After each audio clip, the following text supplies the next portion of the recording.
So if you sell to open a put, you're now collecting the premium. Think of it this way. If you sell to open something, you're taking on a bit of a liability. When you're selling covered calls, people say you're selling covered calls.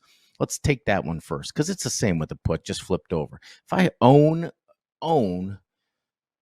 let's say 100 shares of Zoom right now, and it looks like it's not going to go above 280. And I say, you know what? I'm going to go out and sell the 280 cover call. I don't want to sell the stock. I'm in that position where I want to hold on to it for some reason, but I want to collect premium. We used to call it an option dividend when we would talk to our clients about it and say, hey, you know what? We're going to generate a dividend on a tech stock that doesn't pay a dividend just by writing covered calls. Maybe we collect 3, 4, 5, 10% over the course of a year, and you add to your total return on the position. So when you sell to open, you're taking that liability. In this case, at Zoom, I'd be selling to open the 280 call, let's say. I'm now taking on the liability to deliver 100 shares of Zoom if somebody exercises that call and I get assigned. An assignment is random. It's not like somebody picks you and says, I want your 100 calls.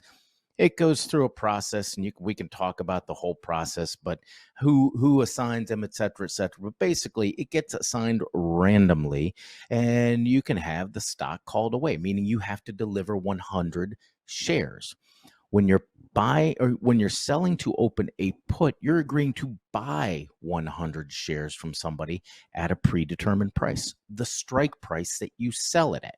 For that, you get the premium, $1, as I was just talking about with the UNG example, right? You get paid $1 for taking on the liability of buying 100 shares from somebody if it hits that or at a predetermined price.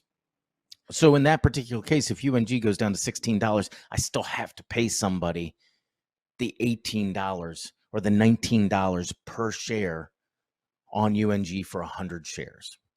You collect the premium on that sell to open the put, and if everything works out well, you just kind of kiss that premium level. You end up a little bit in the money at some point, and somebody exercises and you get assigned and you buy it for $19, and all of a sudden it takes off and goes through the roof. In that particular best case scenario, you get to keep the premium and you bought it at a predetermined price. Love put sells.